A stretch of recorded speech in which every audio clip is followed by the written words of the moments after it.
This is the Sabbath School lesson for the third quarter, 2021. Lesson 7 from the series Rest in Christ is titled Rest, Relationships and Healing, ready for teaching on August 14, and I'm Percy Harrold. Monday, August 9, Setting the Stage.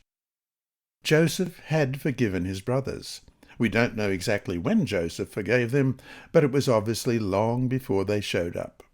Joseph probably would never have thrived in Egypt if he had not forgiven, because, most likely, the anger and bitterness would have eaten away at his soul and damaged his relations with the Lord.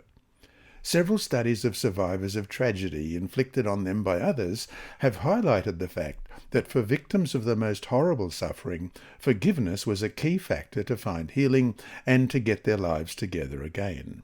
Without forgiveness, we remain victims. Forgiveness has more to do with ourselves than with the person or persons who have wronged us. Even though Joseph had forgiven his brothers, he was not willing to let the family relationships pick up where he had left them, that is, at the dry pit at Dothan. He had to see if anything had changed. Question: what did Joseph overhear? Read Genesis 42, verses 21 to 24. What did he learn about his brothers? Genesis 42, beginning at verse 21. Then they said to one another, "We are truly guilty concerning our brother, for we saw the anguish of his soul when he pleaded with us, and we would not hear. Therefore this distress has come upon us." And Reuben answered them, saying, "Do I not speak to you, saying, do not sin against the boy, and you would not listen? Therefore, behold, his blood is now required of us." But they did not know that Joseph understood them, for he spoke to them through an interpreter. And he turned himself away from them and wept. Then he returned to them again and talked with them, and he took Simeon from them and bound him before their eyes. All communication had been taking place through an interpreter, and so Joseph's brothers were unaware that he could understand them. Joseph heard his brother's confession. The brothers had thought that by getting rid of Joseph, they would be free from his reporting to their father. They thought that they would not have to put up with his dreams or watch him revel in the role of being his father's favourite. But instead of finding rest, they had been plagued by a guilty conscience all those years. Their deed had led to restlessness and a paralysing fear of God's retribution. Joseph actually felt sorry for their suffering. He wept for them. Joseph knew that the famine would still last 7 more years, and so he insisted that they bring Benjamin back with them the next time they came to buy grain, as we read in verse 20, "And bring your youngest brother to me, so your words will be verified, and you shall not die." And they did so. He also kept Simeon hostage, as we've just read in verse 24. After seeing that Benjamin was still alive, he organized a feast in which he obviously showed favoritism to Benjamin, to see if the old patterns of jealousy were still there, as we read in chapter 43, verse 34. Then he took servings to them from before him, but Benjamin's serving was 5 times as much as any of theirs, so they drank and were merry with him.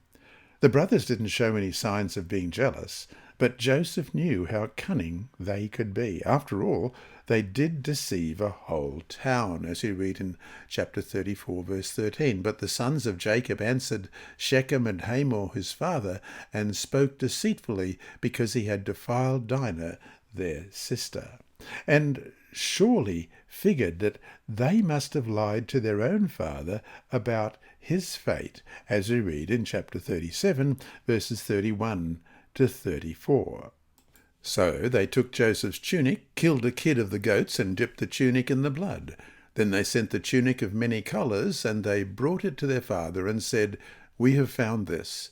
Do you know whether it is your son's tunic or not?" And he recognized it and said, "It is my son's tunic. A wild beast has devoured him. Without doubt, Joseph is torn to pieces." Then Jacob tore his clothes, put sackcloth on his waist, and mourned for his son many days.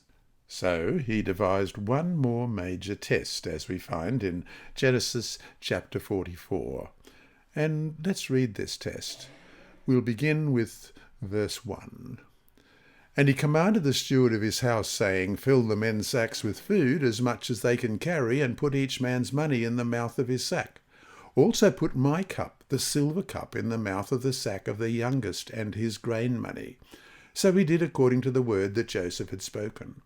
As soon as the morning dawned, the men were sent away, they and their donkeys.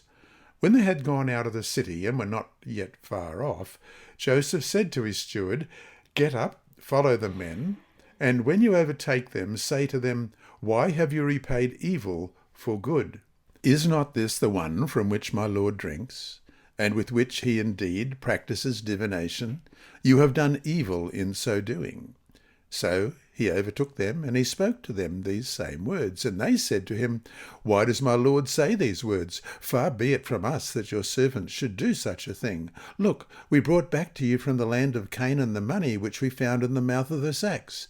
How then could we steal silver or gold from your Lord's house? With whomever of your servants it is found, let him die, and we will also be your Lord's slaves. And he said, Now also let it be according to your words. He with whom it is found shall be my slave, and you shall be blameless. Then each man speedily let down his sack to the ground, and each opened his sack. So he searched. He began with the oldest, and left off with the youngest. And the cup was found in Benjamin's sack. Then they tore their clothes, and each man loaded his donkey, and returned to the city. So Judah and his brothers came to Joseph's house, and he was still there. And they fell before him on the ground. And Joseph said to them, What deed is this you have done? Did you not know that such a man as I can certainly practice divination? Then Judah said, What shall we say to my lord? What shall we speak? Or how shall we clear ourselves? God has found out the iniquity of your servants. Here we are, my lord's slaves, both we and he also, with whom the cup was found. But he said, Far be it from me that I should do so. The man in whose hand the cup was found, he shall be my slave. And as for you, go up in peace to your father. Then Judah came near to him and said, O my lord, please let your servant speak a word in my lord's hearing, and do not let your anger burn against your servant, for you are even like Pharaoh. My lord asked his servants, saying, Have you a father and a brother? And we said to my lord, We have a father, an old man, and a child of his old age, who is young. His brother is dead, and he alone is left of his mother's children, and his father loves him. Then you said to your servants, Bring him down to me, that I may set my eyes on him. And we said to my lord, The lad cannot leave his father, for if he should leave his father would die.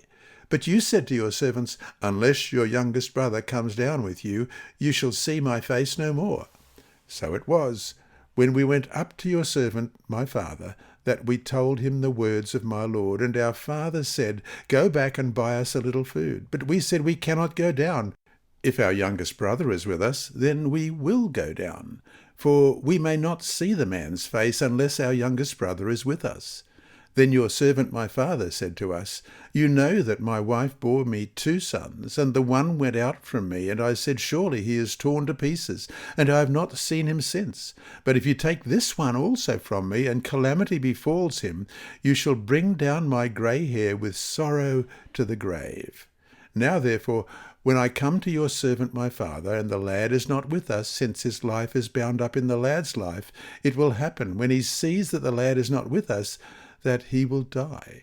So your servants will bring down the grey hair of your servant our father with sorrow to the grave. For your servant became surety for the lad of my father, saying, If I do not bring him back to you, then I shall bear the blame before my father forever. Now therefore, please let your servant remain instead of the lad as a slave to my lord, and let the lad go up with his brothers. For how shall I go up to my father if the lad is not with me? Lest perhaps I see the evil that would come upon my father. And so to finish today, Read Genesis 45, verses 1 to 15. What does this tell us about how Joseph felt about his brothers and the forgiveness he had given them? What lessons should we take away from this story for ourselves? Genesis 45, beginning at verse 1. Then Joseph could not restrain himself before all those who stood by him, and he cried out, "Make everyone go out from me." So no one stood with him while Joseph made himself known to his brothers, and he wept aloud, and the Egyptians in the house of Pharaoh heard it. Then Joseph said to his brothers, "I am Joseph. Does my father still live?" But his brothers could not answer him, for they were dismayed in his presence. And Joseph said to his brothers, "Please come near to me." So they came near. Then he said, "I am Joseph your brother, whom you sold into Egypt. But now do not therefore be grieved or angry with yourselves, because you sold me here. For God sent me before you to preserve life. For these 2 years the famine has been in the land, and there are still 5 years in which there will be neither ploughing nor harvesting. And God sent me before you to preserve a posterity for you in the earth, and to save your lives by a great deliverance. So now it was not you who sent me here, but God. And he has made me a father to Pharaoh, and lord of all his house, and a ruler throughout all the land of Egypt. Hurry and go up to my father and say to him, 'Thus says your son Joseph, God has made me lord of all Egypt. Come down to me, do not tarry. You shall dwell in the land of Goshen, and you shall be near to me, you and your children, your children's children, your flocks and your herds, and all that you have. There I will provide for you, lest you and your household and all that you have come to poverty, for there are still 5 years of famine. And behold, your eyes and the eyes of my brother Benjamin see that it is my mouth that speaks to you. So you shall tell my father of all my glory in Egypt, and of all that you have seen, and you shall hurry and bring my father down here.' Then he fell on his brother Benjamin's neck and wept, and Benjamin wept on his neck. Moreover, he kissed all his brothers and wept over them. And after that, his brothers talked with him." What lessons should we take away from this story for ourselves? This lesson was read by Dr. Percy Harrold for Christian Services for the Blind. It's supported by the Sabbath School Department and Hope Channel Australia, and is rebroadcast by Christian Record Services and through podcasts at It Is Written in the United States, Hope Channel Germany, and through Apple iTunes and SoundCloud. Remember, God is always faithful.